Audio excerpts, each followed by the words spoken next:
Bienvenidos a un nuevo episodio del Umbral. Hoy nos acompaña Paco Rodríguez, secretario de Desarrollo Económico. ¿Cómo estás, Paco? Bien, Fer, muchas gracias por esta invitación y felicitarte por este espacio que llena de alternativa para informarnos los colimenses. Muchas gracias, Paco. Pues oye, me gustaría platicando un poquito de ti. Hoy eres secretario de Desarrollo Económico, pero ya tienes muchos años pues, en la política. ¿Cómo inicias en la política? Híjole, ya hace un ratito. La verdad que salí en el 97 como licenciado en Economía y en el 99 estaba ya una primera interna del PRD donde Porfirio Muñoz Ledo quería competir para ser presidente de la República y traía una propuesta que se llamaba nuevo parlamento o semiparlamento, nueva república. Y lo fui a escuchar allá en entonces Auditorio Miguel de la Madrid, que estaba en el campus central de la universidad, y ahí me enganchó. ¿Y por qué fuiste? O sea, ¿a ti te gustaba la política? Sí, nos gustaba la política desde un inicio, desde que estábamos en la carrera. Fui, escuché que iba a estar, prácticamente él presentaba de que para evitar el nuevo sistema político mexicano tendría que eliminar el corporativismo, centralismo, clientelismo. Y decía, lo que tenemos que hacer es un gobierno semiparlamentario donde el Congreso nombre a un jefe de gabinete y vaya un jefe de Estado y se equilibre ahí el Parlamento, ¿no? Entonces me hizo muy interesante ese tema. Al siguiente día me fui a sacar dos fotografías y me inscribí al PRD, eso fue en el año 99.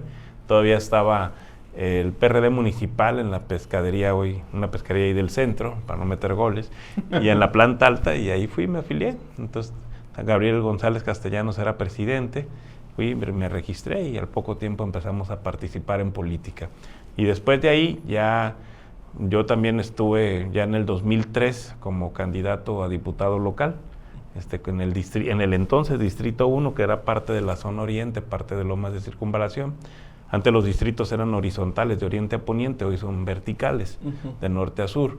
Y competimos contra la señora Isla Ceballos de Moreno.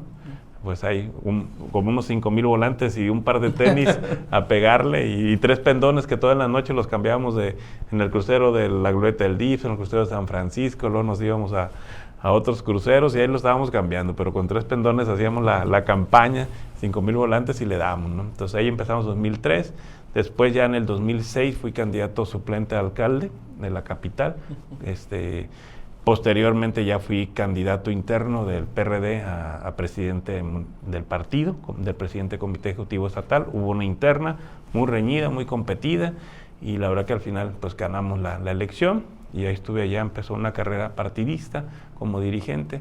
Estuve casi hasta el 2012 de dirigente, ya quedó como diputado del PRD en esa legislatura, en la 57.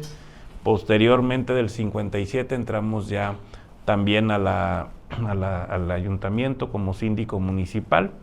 Luego volvemos a ganar ya la legislatura y volvemos a repetir la legislatura. Entonces ahí ya nada más hubo una observación de la sala del tribunal, una impugnación, me tumban y bueno, ya de ahí pasamos a la Secretaría del Ayuntamiento y posteriormente a la Secretaría de Desarrollo Económico. Oye, ¿no? y en todos estos años, bueno, yo empezaría ahora sí que en orden cronológico.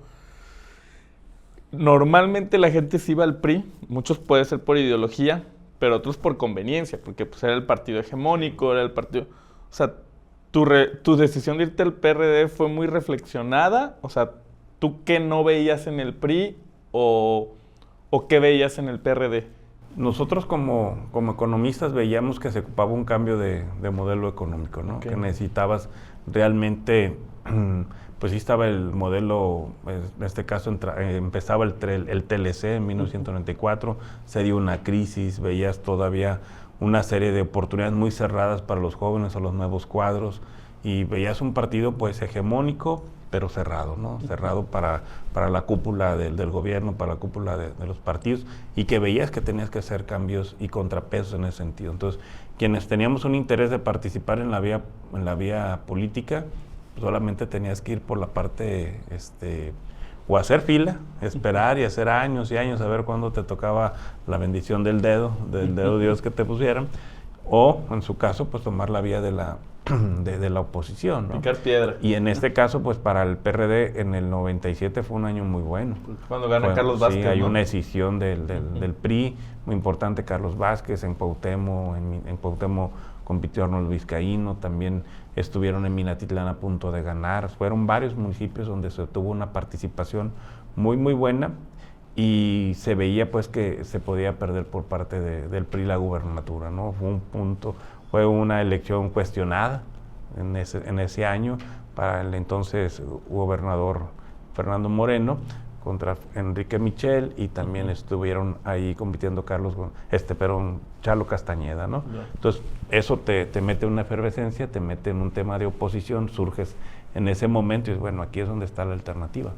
Oye, y en tu primera elección, cuando pierdes pues con la señora Hilda, que en paz descanse, ¿qué fue el darte cuenta de la realidad en ese momento de que a lo mejor todavía el PRD pues no podía competir, y menos pues con quien iba muy consciente, porque la verdad nadie quería agarrar la candidatura contra la señora Hilda? Entonces estaban en el PRD y decían, oye, ¿quién quiere ser candidato? Y no encontraban quién iba a ser candidato. Literalmente un día me dicen, oye, pues ¿quieres ser candidato? Ya estaban a punto de cerrar los registros, ¿no? Contra la señora Hilda, pues nadie le quería competir, venía pues de primera dama y todos los temas que se estaban dando con una fuerza y una presencia pues muy importante de la señora, una imagen y reconocida, ¿no? Dice, yo sí, pues que vas de joven, ¿qué tienes por perder, no? Sino todo por aprender, ¿no? Y le dije, sí, yo agarro el toro por los juegos, pero no hay ningún tipo de apoyo. Pues no le hace, vámonos dándole, ¿no? Entonces ahí lo poco que te daban del presupuesto ordinario y párale de contar. Sí. Y luego pues como un distrito sin cero posibilidades de ser ganado, pues menos te daban. Claro. O sea, la distribución se da al más competitivo, ¿no? Sí. La distribución de recursos públicos. Entonces iba consciente de eso, íbamos a aprender, íbamos a ponerle todo el esfuerzo y a jugar con con un equipo de compañeros también jóvenes, también soñadores, también con este tema de ideología, de poder aportar un poco en el cambio. Nos fuimos a caminar todo el distrito, ¿no? Entonces te permite un enriquecimiento porque pues estudias economía, pero la estudias pues obviamente en el escritorio. Claro. Y pues no había quizás la afluencia de datos como hoy lo tenemos. Simplemente ir hoy y recorrer en esos años, recorrer las calles, te daba una realidad distinta. ¿Y te sirvió? O sea, ¿tú crees que eso te ayuda en las posteriores campañas? Mucho nos sirvió primero porque aprendes de organización política, de organización electoral, de organización de territorio. Entonces nos fuimos formando candidatos que sabías que ibas a perder, pero que tenías que dar todo en el territorio. No podías poner espectaculares, no podías poner lonas, no podías ir a entrevistas. Si acaso por ahí un medio te hacía el favor de entrevistarte unos 5 minutos, ¿no? Si acaso, ¿no? Entonces no tenías ninguna equidad en competencia en cuestión mediática de aire. Todo tenía que ser en tierra. Y uno creía que con eso ibas a poder ganar, y la verdad pues ya estaba todo de alguna manera orquestado, y también con una inversión muy, muy millonaria por parte del partido en el gobierno. Entonces, ¿cuándo ibas a lograrlo? Pero tenías que ir a dar la pelea y a luchar, y casa por casa tocabas las puertas y entregabas tu volante y tratabas de darle una vuelta, 2 vueltas al distrito al menos, ¿no? Y después de esa elección dices que ya vuelves a competir, ¿o cuántos años Volvimos pasan? a competir para la presidencia municipal. El candidato fue Armando González Mansos, y yo fui su suplente. Él queda de regidor. Y ¿no? él queda de regidor contra Mario. No mal recuerdo. Y pues ahí estuvimos. De ahí yo ya me empiezo a involucrar después de esa elección como representante electoral del PRD ante el órgano electoral, ante el Instituto Electoral del Estado. Ahí empiezo a aprender, tomo diplomados y cursos en materia de derecho electoral. Me voy inclusive en unos cursos que promovía mucho el IFE con la UNAM. Iba cada fin de semana, me subía al autobús, amanecía ya el sábado, estudiaba, estaba viernes en la tarde, sábado en la mañana, domingo me retornaba y volvíamos a regresar así cada fin de semana, a tomar diplomados y cursos en materia de derecho electoral, ¿no? Y eso nos permitió entender también toda la dinámica del proceso a la hora del registro, de cómo armar las planillas, de cómo ir conociendo la cartografía electoral, toda la ingeniería electoral que luego vas dando. Entonces vas complementando ahí tu actividad. Y en esos, digamos, 6 años, los primeros 3 que participas por la Diputación y no se da, luego la alcaldía que logra entrar Armando de regidor, ¿llegaste a desesperarte, o sea, a pensar que, híjole, a lo mejor nunca se va a dar? No, la verdad que el PRD siempre había sido muy intenso. O sea, salías de competíamos más internamente que fuera. Entonces había mucho conflicto electoral y preelectoral interno, porque pasabas en la Constitución, seguías a la elección interna estatal, luego seguías a las municipales, también las nacionales, entonces siempre había un proceso de constante trabajo que tenías que hacer, ¿no? Entonces, internamente tendrías que generar tus grupos, tus corrientes, se conocían en el PRD, y buscar que fueras representante de esas corrientes. Entonces yo llegué a ser representante de IDEN, Izquierda Democrática Nacional, con Dolores Padierna, y empezamos ahí empezar a construir afiliación, relaciones, eventos, cursos. Entonces estabas ahí avanzando. Tú ya te estabas preparando internamente para que viniera otra vez el proceso de renovación, pero sabías que de la dirigencia y sabías que de ahí, si tenías mayoría, pues tenías posibilidad de ser candidato y luego ya veías el proceso electoral, pero desgastabas internamente más tiempo o gastabas más tiempo en la interna, que luego cuando ya nos ganaban los tiempos electorales y ya no estabas tan preparado para el respecto. ¿Tú fuiste dirigente del PRD antes de ser candidato ganador, por así decirlo? Sí, en el 2008 yo gané para la dirigencia, nos toca el 2009, nos fue muy mal en esa elección, no logramos tener un candidato a gobernador que estuviera muy posicionado, sí estuvimos con Ocha Mansur, que dio todo el esfuerzo y trabajó mucho de la mano y le puso bastante esfuerzo y le reconocemos, pero no daba para competir, ¿no?, a nivel estatal, y pues casi perdíamos el registro, ¿no?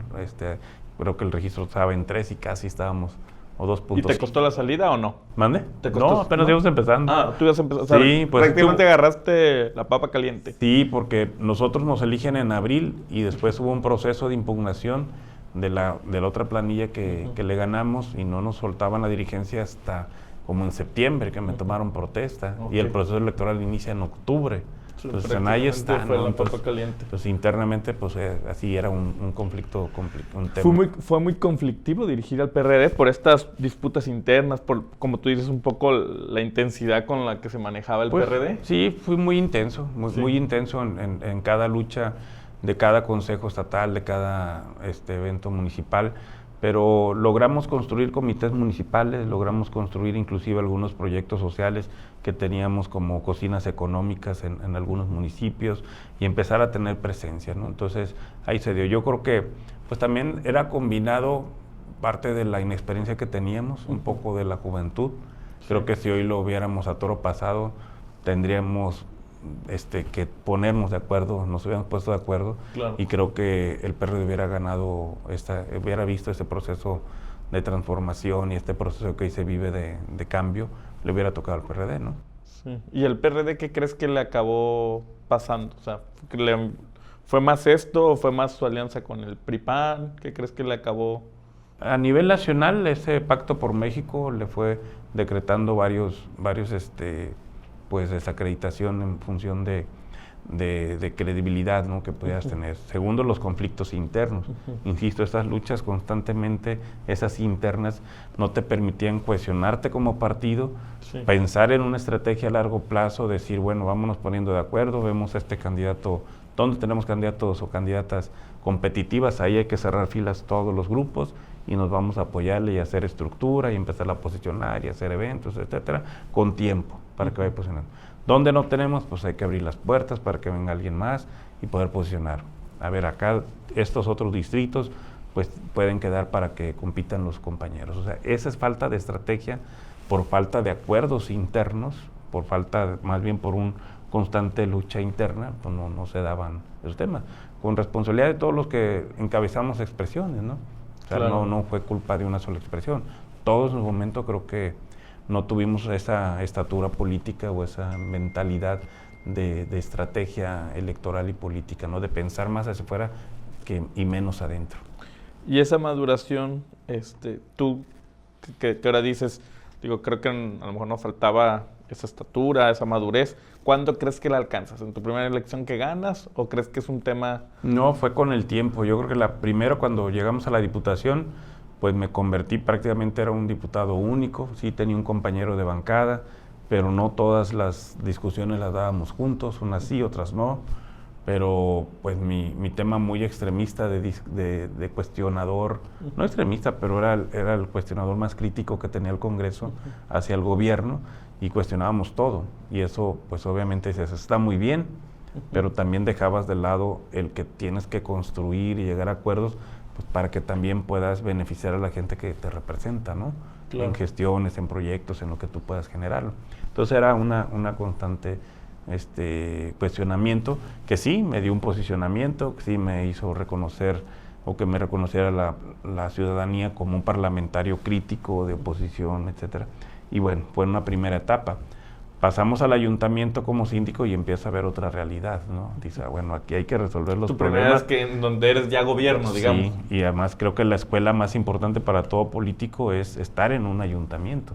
Es el contacto directo con la ciudadanía, es donde no tienes recursos, nunca van a ser suficientes y los problemas son reales y todos los días y hay que extender a la gente, ¿no? Entonces, como síndico tienes responsabilidades legales, tienes la representación legal en algunos asuntos, tienes que revisar la hacienda pública, me tocó el tema de servicios públicos como parte de esa comisión de servicios públicos, entre otras comisiones más, ¿no?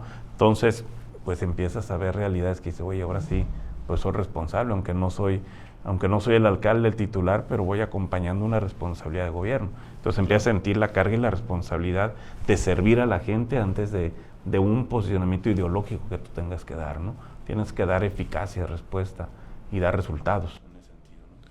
Y ahí en un comparativo, ¿cuál crees que ha sido la posición más complicada para ti?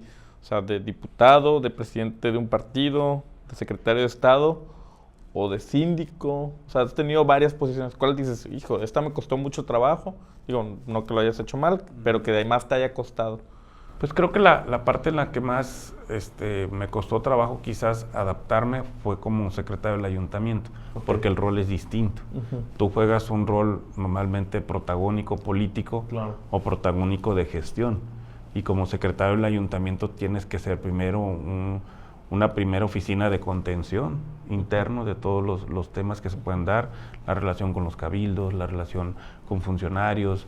También hacia afuera pues contienes todas las problemáticas que llegan. Sí. O sea, es como puede ser una primera puerta antes de que toquen la puerta del que esté al frente de la presidencia, y tienes que tratar de mediar y contener y resolver el asunto, ¿no? Sin embargo, también fue un tema todavía el doble aprendizaje de síndico, porque ahora sí ya lo ves del lado del funcionario, ¿no? Entonces entiendes todo el proceso interno de no nomás llegar a una sesión como integrante de cabildo y levantar la mano o dar un posicionamiento, sino construir cada uno de los acuerdos que se tengan que dar ahí, ¿no? Claro. Y sobre todo temas de desarrollo urbano que tienes que cuidar muy bien, tienes que ver temas de presupuesto, tienes que ver algunos programas nuevos, la relación con los sindicatos, con las diferentes relaciones que son siempre un constante conflicto y pues acuerdos que se construyen y rápidamente se destruyen. Entonces es una constante presión sindical para hacerlo en esa perspectiva,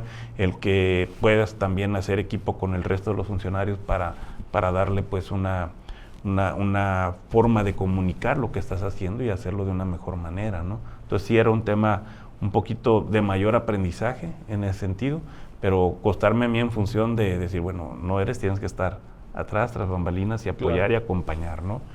En esa perspectiva. En cuestión de funcionario, creo que el reto mayor que yo ya lo he vivido con mayor responsabilidad, con todo un proceso también de aprendizaje y de poder presentar ahora es como la secretaría, ¿no? Entonces, pero lo disfruto.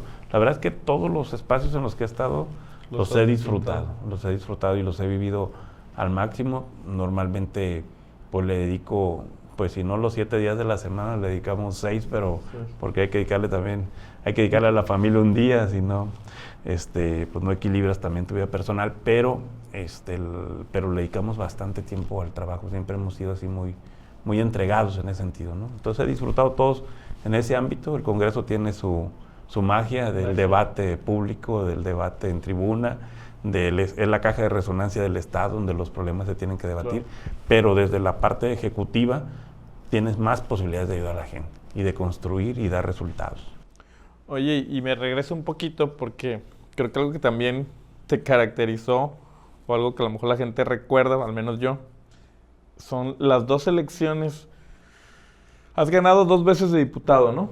Pero solamente fuiste Hemos ganado 3. 3, Y ¿no? ya fui 2. Ya fuiste 2. Entonces, al menos 2 que recuerdo mucho fue, ganas en el 2018, cuando gana todo Morena. Tú todavía no estabas en Morena, seguías en el PRD, si no mal recuerdo. Y fuiste el único que ganó, ¿no? Sí. ¿Y cómo se dio eso? O sea, ¿qué crees que tuviste tú que no tuvieron tus compañeros candidatos? Digo, entiendo que en ese entonces gobernaba tanto Cuauhtémoc como Colima, el PAN, iban en alianza PAN-PRD, pero obviamente pues también tiene que ver muchísimo tu trabajo y el candidato. ¿Qué crees que tú hiciste que tus compañeros no? ¿Por qué crees que fue esa elección tan distinta, pues? Esa elección arrasaba Andrés Manuel. Sí. Y había una ola tremenda y una identidad con ese tema, ¿no? En una gran mayoría. Entonces, mi identidad con la izquierda, con el PRD y el trabajar ahí, no me veía como un tema, aunque iba a coalición PRD-PAN, no era un tema panista, era un tema que también tenía ese matiz de esa historia de izquierda, ¿no? Entonces, bueno, aceptaba. Y mi discurso pues iba ahí. Y no era tan sencillo porque era un distrito 6, donde era Cuauhtémoc, zona rural, comunidades, y también la parte norte de Colima, ¿no? Que es otro electorado distinto. Entonces tenías que tener esa manera de comunicar tanto los problemas de la ciudad de la zona norte de Colima, temas más urbanos, temas más complejos de seguridad, también de empleo, de trámites, de mejora regulatoria para empujar pues el tema de las empresas, una serie de cuestiones, e irte a Cuauhtémoc, donde también, si bien había temas de seguridad, pero el tema del campo, ¿no? Cómo apoyabas la parte productiva y cómo tenías identidad. Entonces, ambas cosas, creo que nuestro perfil de izquierda nos permitía conocer ambas problemáticas, ¿no? Y el estar en el ayuntamiento nos permitía posicionar y saber cómo se tenían que resolver desde la óptica de un diputado. Entonces, es eso, porque si hubiera sido solamente por el PAN, pues hubieran ganado los demás compañeros. Claro. El resto de las candidatas a diputados. Entonces se dio ahí y creo que pues también obviamente me acompañé o nos acompañábamos con 2 muy buenos candidatos, que fue Rafa Mendoza en Cuauhtémoc y Héctor Insúa, que también hizo ya un proceso de reelección muy fuerte, ¿no? O sea, digamos, un proceso de elección. Además de reelección, sí. De los votos que dio el PAN, ¿crees que también te ayuda entonces el hecho de que por ser del PRD y que habías trabajado con López Obrador, o sea, digamos, haciendo equipo político, también la gente identificó eso y en lugar de votar por Morena, sí le dieron el voto? Sí, o sea, porque Morena presentó una candidata que no está identificada con Morena. Es cierto, ¿verdad? Una empresaria. Una empresaria. Y para porque pensó Morena en este sector, claro. No pensó allá. Okay. Y entonces, pues yo sí tuvimos la estrategia o el perfil de poder combinar comunicación en ambos sentidos, en saber que son distritos electorales distintos, con ciudadanos con perfiles distintos y que tienes que tener una comunicación aquí y una comunicación hacia allá, ¿no? Y nuestro perfil de izquierda con el perfil también de la ciudad de Colima, por haber estado ya 2 veces en el ayuntamiento, te permitía jugar esto, ¿no? Y luego vuelves a competir, pero ya por el distrito 2, ¿verdad? Ya competimos hacia el centro. Ganas y no me acuerdo si fue la máxima instancia electoral, la sala superior o en qué instancia. Sí, en la superior. Definen que no vas tú y entra tu suplente, que era Priscila, ¿no? Así es. Tu esposa. Que eso cambio lo haces un poco antes, ¿no? Porque unos días. ¿Y cómo fue eso? ¿Ustedes cómo identificaron que eso podía suceder? Pues primero no hubo ningún proceso de impugnación de ningún partido. Ajá. Hasta en el cierre de campaña.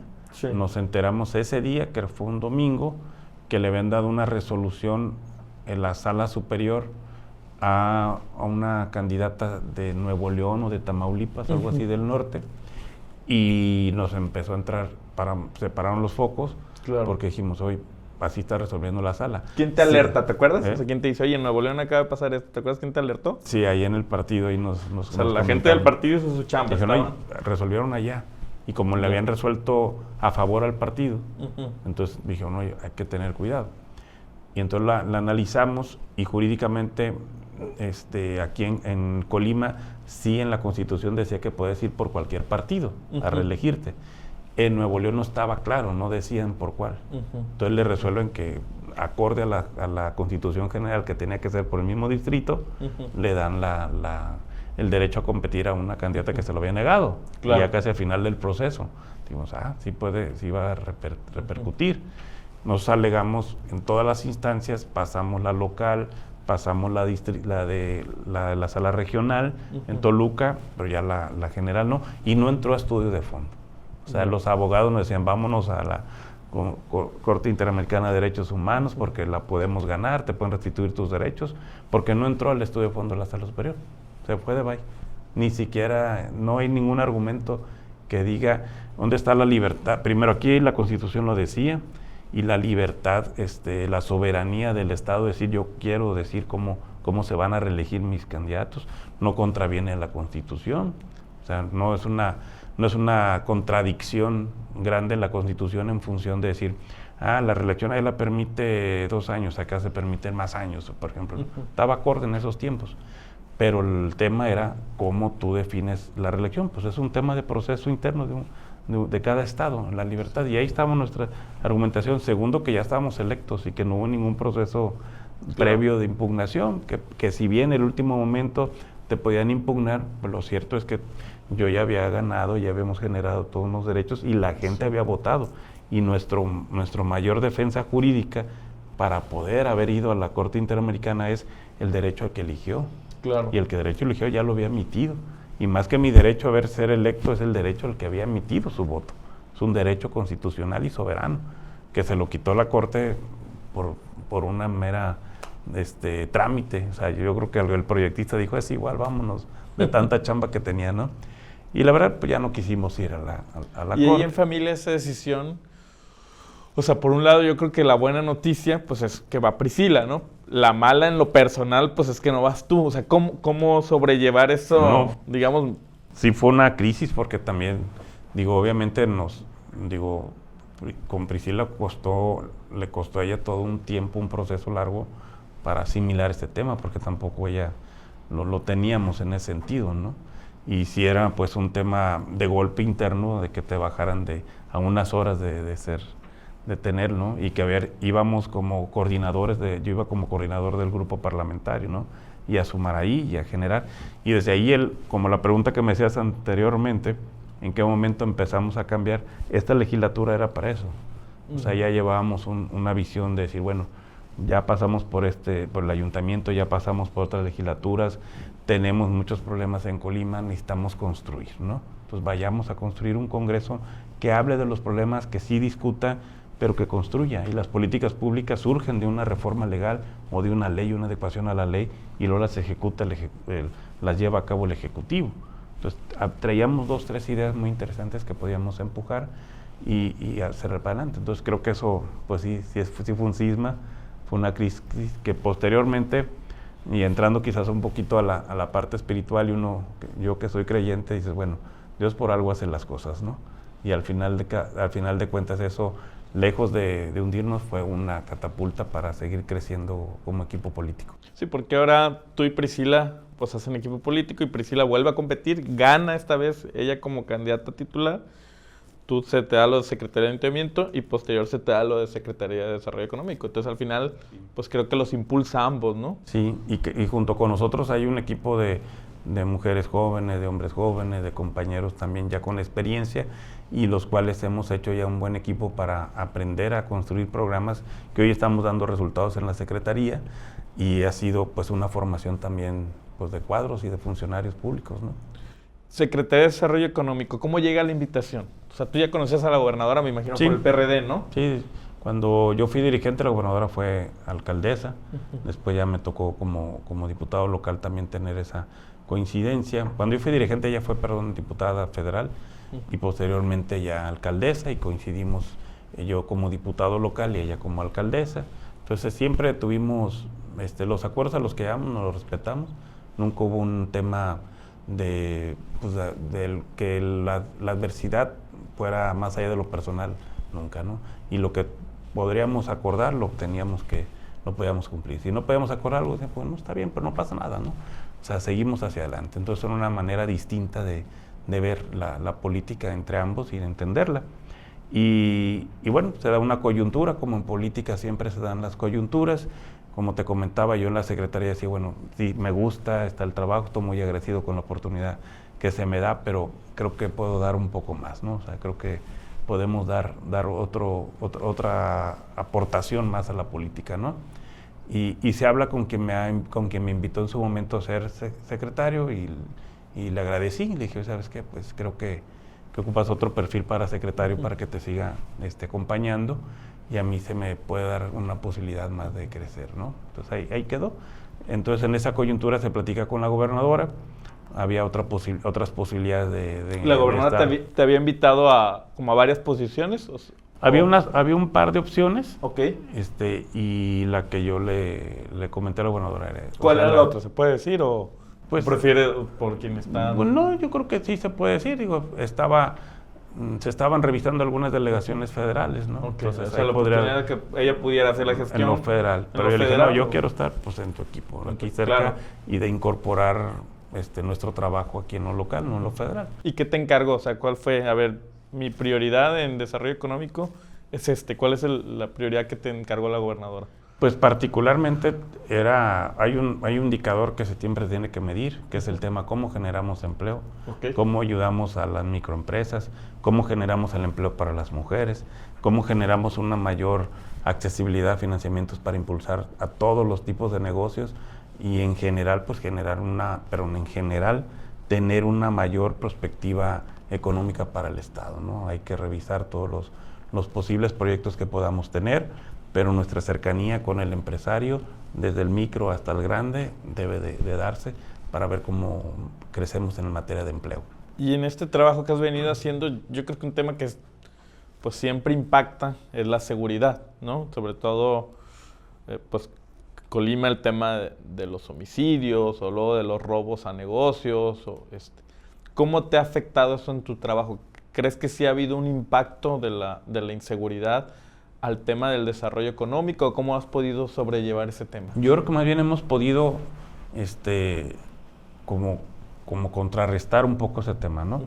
Si bien sí es cierto, o sea, los diferentes dirigentes de las cámaras me hacen saber que de distinta manera les afecta el tema de inseguridad, ¿no?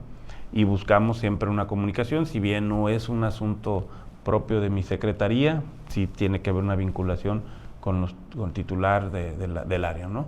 Entonces, cuando hay alguna crisis, inmediatamente comunicamos con la gobernadora, nos da la apertura, se sienta a platicar tanto las cámaras empresariales, como se sienta también parte del Secretario de Seguridad Pública, por parte de la Secretaría General de Gobierno, por parte del fiscal, nosotros, el C5, y entonces todo ese equipo ahora de seguridad y economía se escucha y cada quien se lleva tareas respectivas para atender en cuestiones de algunas denuncias en específico, en algún sector en particular que le esté afectando, ¿no? Y se da seguimiento en las áreas que ellos conllevan.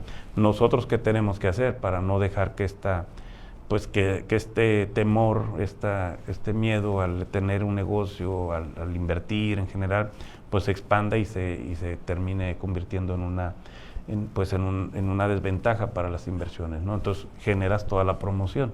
Entonces desde la Secretaría de Desarrollo Económico, primero lo que hicimos es, cuando llegamos, revisamos que la Ley de Desarrollo Económico tenía 27 años sin cambiar, sin modificarse, ¿no? Desde que se creó la Secretaría de Fomento Económico con el licenciado Fernando Moreno, no se había hecho mayores cambios y ya ocupabas, había habido bastantes cambios, hitos económicos a nivel regional, mundial, la inteligencia artificial, las pandemias y todo este contexto de las tecnologías de comunicación y las tecnologías en los procesos industriales, estábamos desfasados en ese sentido, ¿no? Hicimos y nos acercamos porque los empresarios nos decían, oye Paco, no hay rumbo, ¿para dónde vamos? ¿Cuál es el vocacionamiento del Estado? Quiero invertirme, somos agrícolas, somos portuarios, somos turístico, somos comercio, ¿qué somos, Paco, no? ¿Cuál es la estrategia hacia dónde nos pueden llevar? Construimos con ellos la ley, fue una ley que se consultó con todos, tuvimos un foro muy importante de más de 100 personas, academia, bancos, cámaras empresariales de todos los sectores, empresarios de todos los sectores participaron, agricultura, turismo, logística, comercios, financieros, la academia, obviamente, en todos los sentidos, Universidad de Colima, Tecnológico de Colima, las universidades privadas, todo el ecosistema económico opinó, se elevaron, sí había unos 3 anteproyectos antes de la ley, se presentaron, se rescataron algunas partes, se enriqueció con ellos y logramos que ese proyecto fuera de los empresarios, para los empresarios, ¿no? Y eso fue algo muy importante. Lo llevamos con los diputados, empezamos hasta con los de oposición primero a presentarles el proyecto y le dijimos, oye, aquí está, apórtenle, ese es el proyecto último final antes de que lo envíe la gobernadora o el anteproyecto de ley. Nos dieron aportaciones algunos, se tomaron en cuenta, algunas ya estaban ahí incorporadas y ahora sí ya vamos con la gobernadora, prácticamente dice, gobernadora, esta es la ley que se ha construido con los empresarios, la firma y se lleva al Congreso. Y se logra en el Congreso algo muy importante, que fue una unanimidad, claro, y con reconocimiento a la ley y al esfuerzo de todos los grupos parlamentarios, ¿no? Ese es un parteaguas muy importante, porque entonces ya le damos rumbo. Entonces, como unas desventajas que tenemos en la entidad, como puede ser la inseguridad, ¿cómo la tienes? Pues con estrategia. ¿Cuál es la estrategia? Desarrollo empresarial, desarrollo industrial, desarrollo portuario y comercio exterior.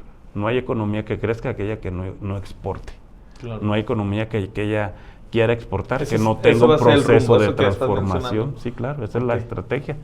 Y no hay economía que quiera exportar, que necesite el tema de desarrollo de manufacturas, de desarrollo industrial, y esas manufacturas y esa industria necesita proveedurías, una cadena productiva. Entonces, ese es el modelito. Y en ese sentido, vamos al desarrollo empresarial, decimos, tenemos 42,000 empresas, ya hemos crecido en estos 4 años en un promedio de 6, 7, 8% las empresas por año. Y ¿qué hicimos? Pues primero capacitación a las empresas, certificación para que puedan venderle a una empresa más grande, y tercero, financiamiento, ¿no? Entonces, con el tiempo hemos venido avanzando en esto. Hoy contamos con más de 5,000 becas, muchas en línea, con universidades de mucho prestigio, y tú como empresario puedes tomar de administración, de tecnologías, de comercio electrónico, puedes tomar cursos de diferente índole, ¿no? Entonces, son 5,000 becas que ahí están, ¿no? Y las vamos a renovar este convenio para seguir avanzando. Registro de marca para que te formalices. Vamos cerca de 900 registros de marcas en lo que llevamos. En esta convocatoria estamos muy seguros que vamos a rebasar las 1,000 registros de marcas en esta primera convocatoria del año. Entonces ahí vamos avanzando.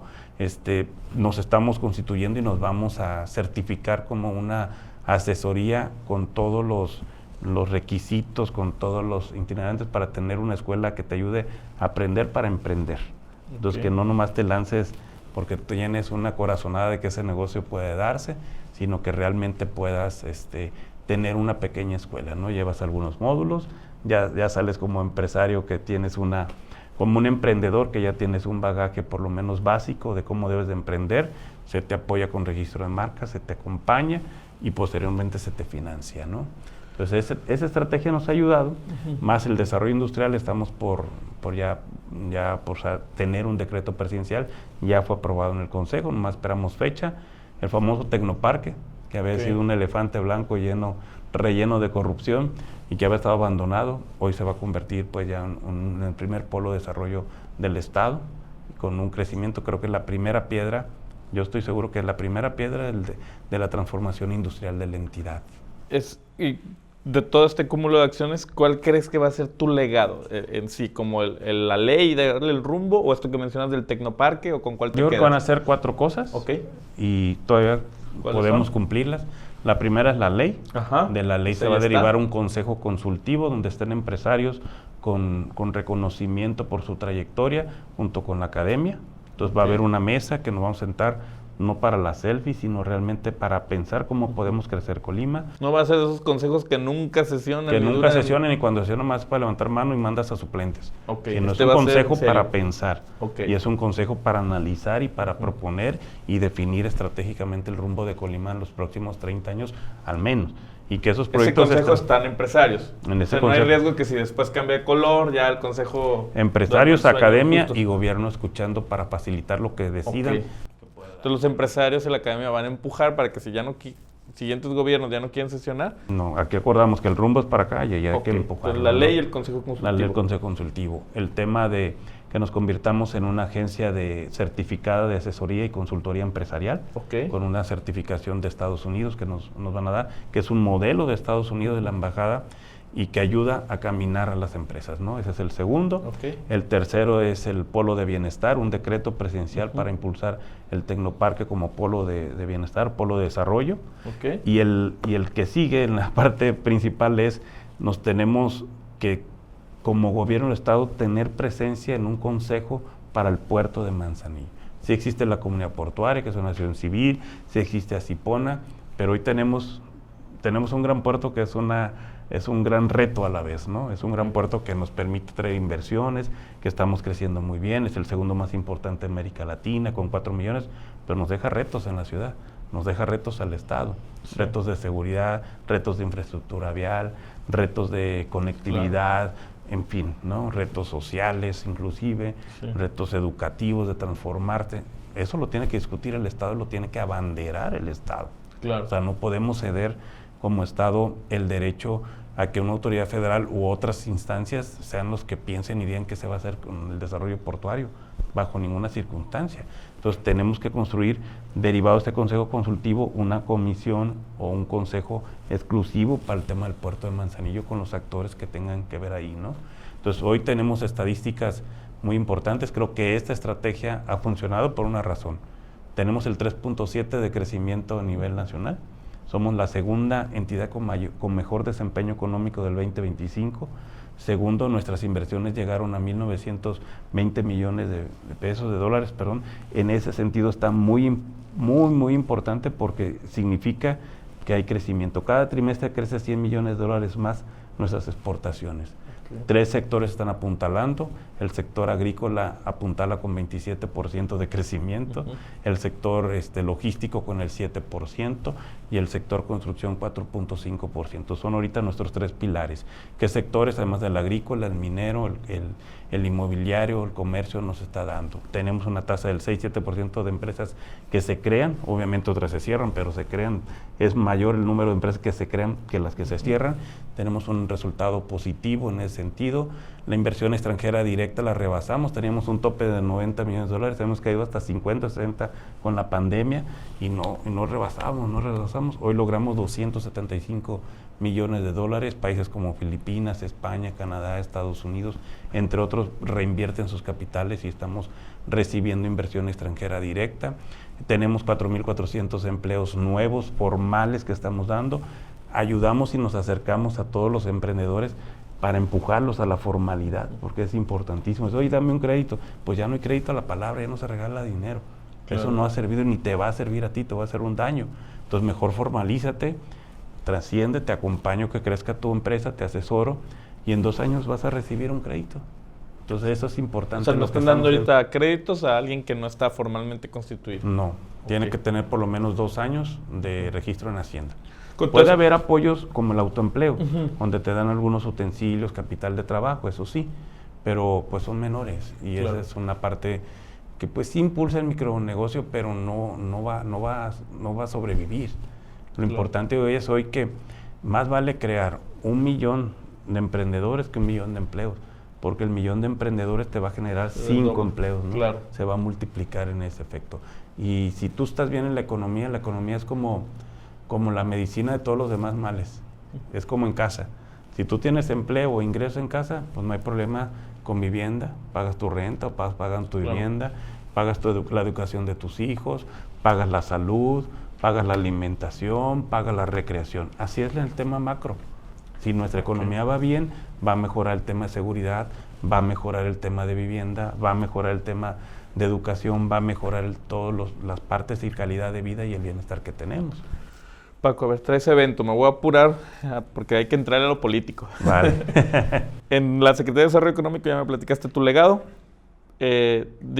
Siempre habrá también algo que creas que esté pendiente, pero digamos, en términos generales, estás satisfecho, ¿no?, con tu trabajo. ¿Cuál sería como el pendiente que dices, no he alcanzado a trabajar como yo quisiera?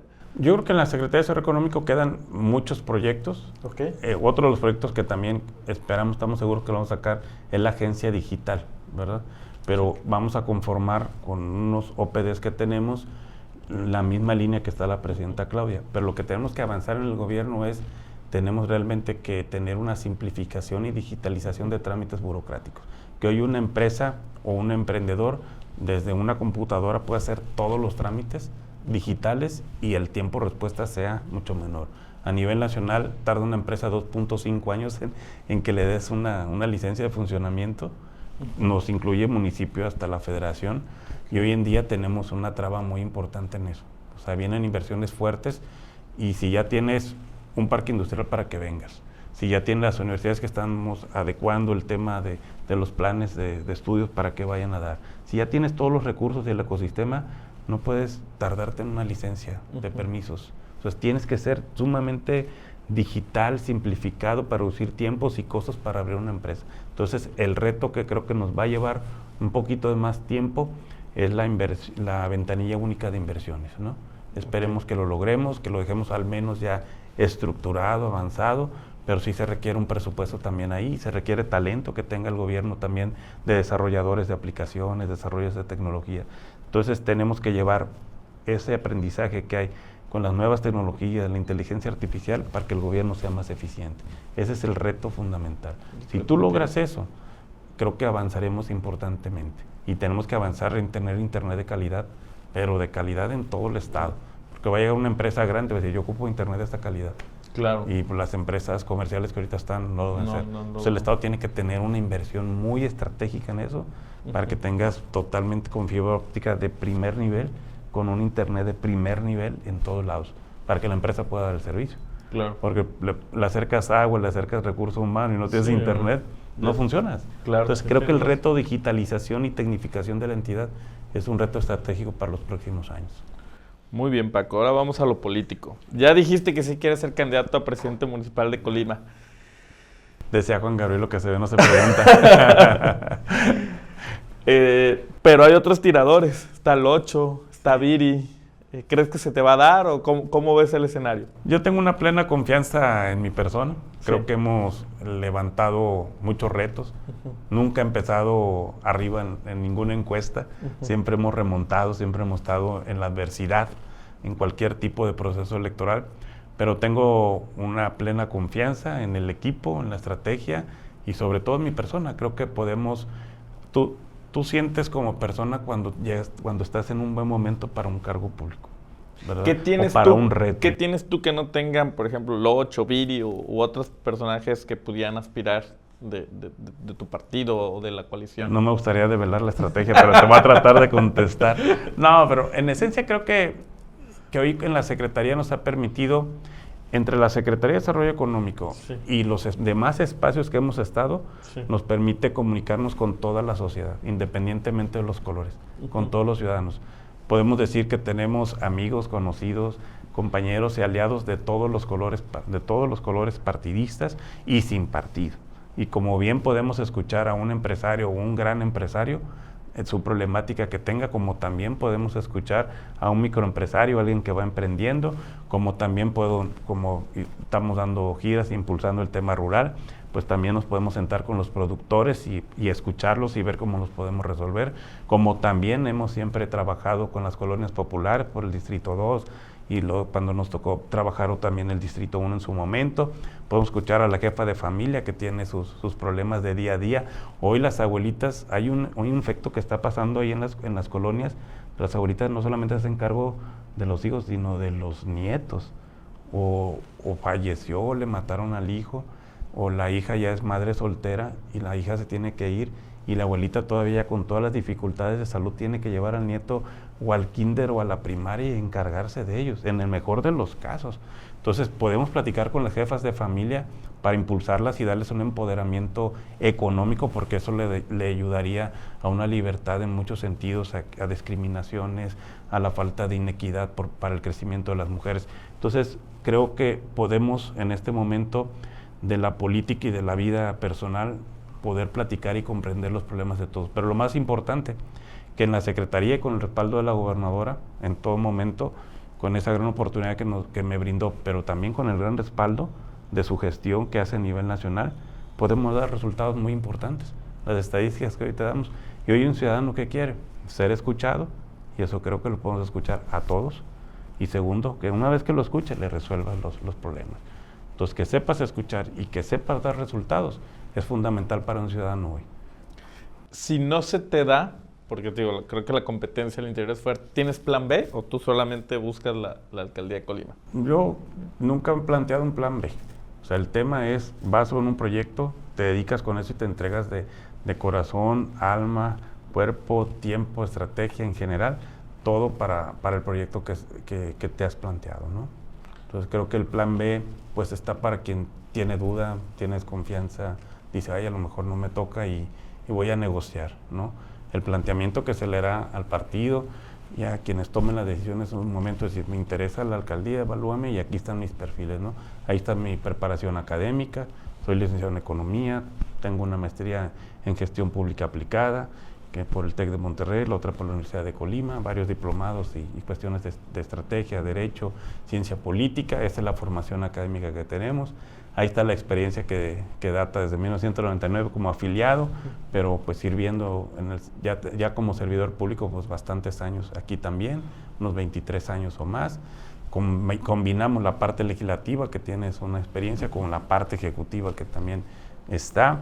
Entonces creo que podemos, y conozco la ciudad, digo, yo nací en Colima, en el mero centro de Colima, en el barrio de la Sangre de Cristo. Ahí nací y ahí he crecido y sigo aquí en Colima. Entonces yo sí conozco Colima desde hace muchos años, porque lo he vivido y lo he sufrido y he estado aquí y los sueños se han construido aquí en esta tierra, ¿no? Entonces creo que es algo también muy importante que los ciudadanos evalúen en un momento dado, porque pues alguien que no es de aquí luego pues quizás no tenga todo el pleno conocimiento, ¿no? Pero sí, también es importante que alguien que iba a decir algo, pero te iba a meter por... Pero también alguien que haya estado demasiado en la administración al frente y que no ha cumplido y ha dejado que desear, que tiene pendientes con los trabajadores, sí, que tiene pendientes con varias acciones, sí, pues también tienen que abrir oportunidad y espacio pues a otros proyectos y otras alternativas, ¿no?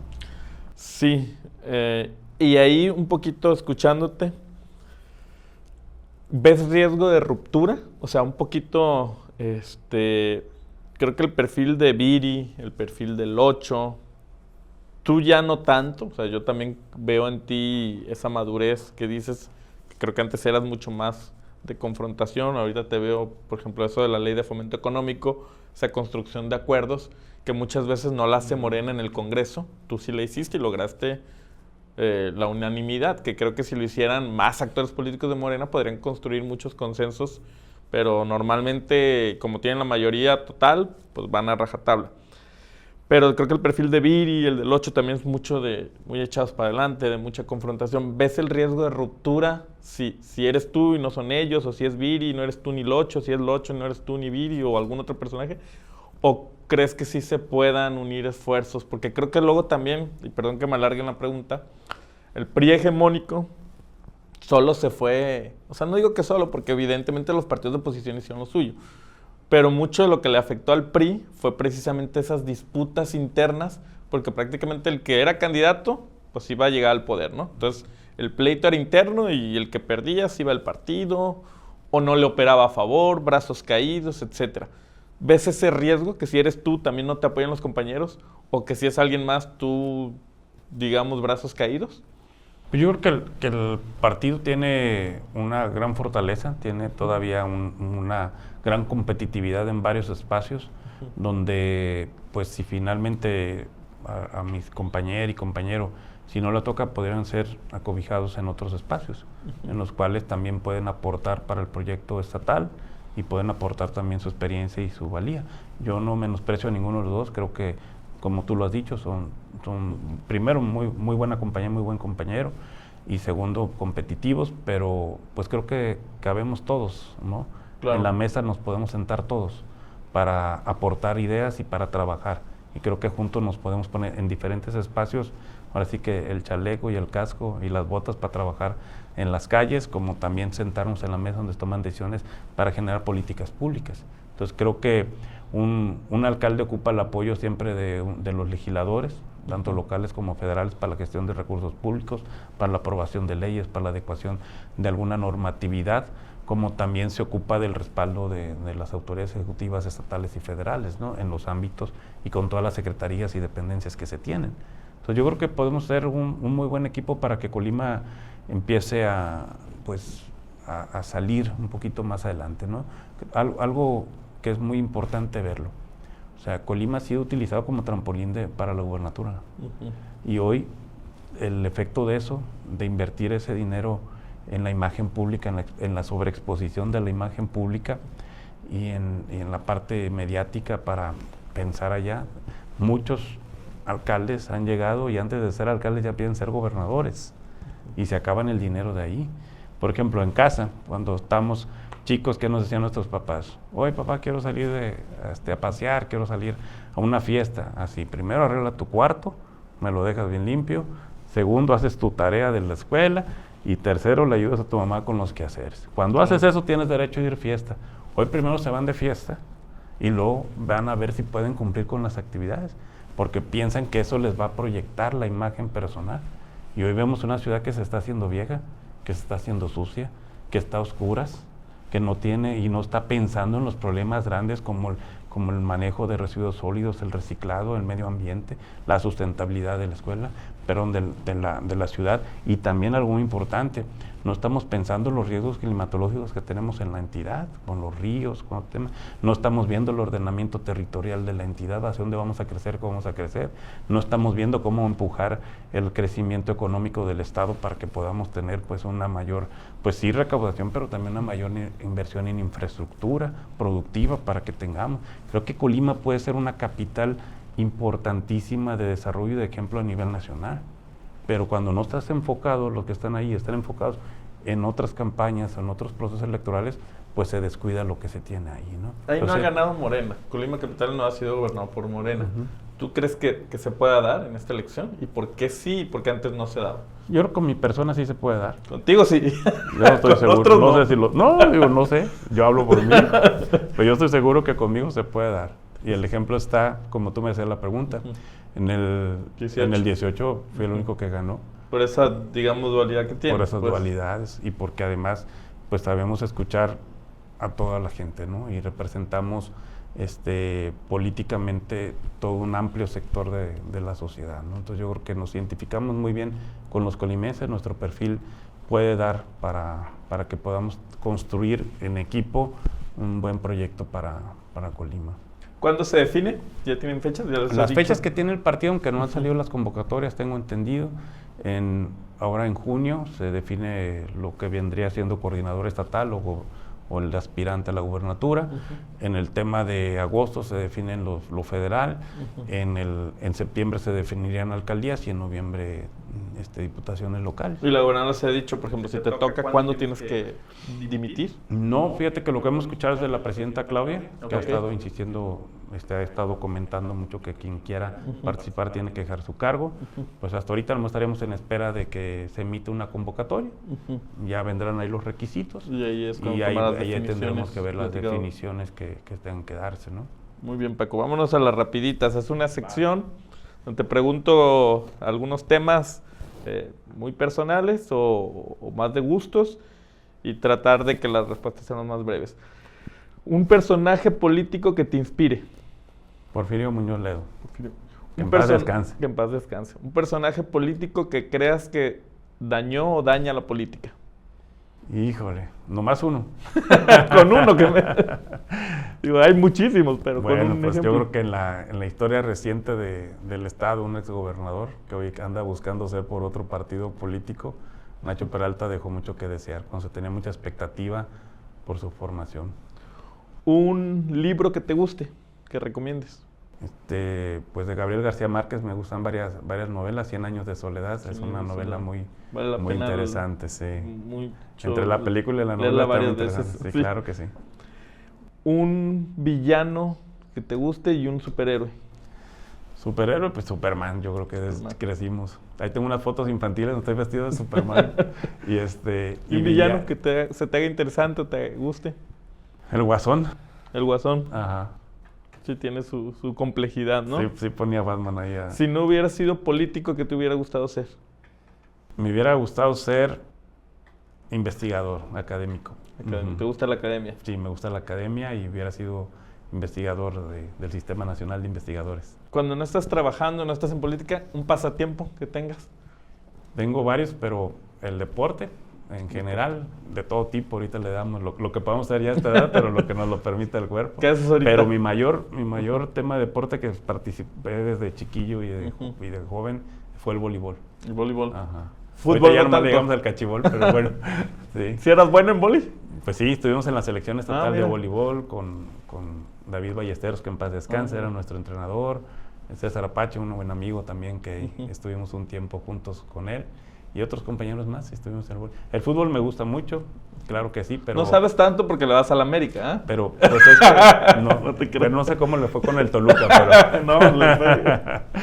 Sí. Okay. ¿Y una frase que te defina o algo que nos puedes decir? Si como... se pueden dos. Sí, pues, échatelas. una es que me enseñó mi hermana desde chiquillo, que querer es poder.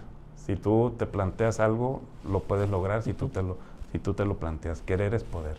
Y segundo, que en tema de política lo he aprendido, es tema de ciencia, constancia y circunstancia. Esas 3 C. La ciencia es que tú te prepares personalmente, nunca dejes de estudiar y también tengas tu estrategia para hacerlo. La constancia, que todos los días trabajes por ese plan estratégico para estar siempre trabajando constantemente, y las circunstancias siempre a veces se dan o a veces no en beneficio tuyo, pero eso es lo importante. En política esas tres cuestiones, como esa fórmula, de alguna manera, explica mucho de lo que he estado en estos quizás 30 años en la política más o menos. Gracias por tu tiempo, Paco. A ver, gracias a ti. Muchas gracias. Esto fue El Umbral. Nos vemos en el siguiente episodio.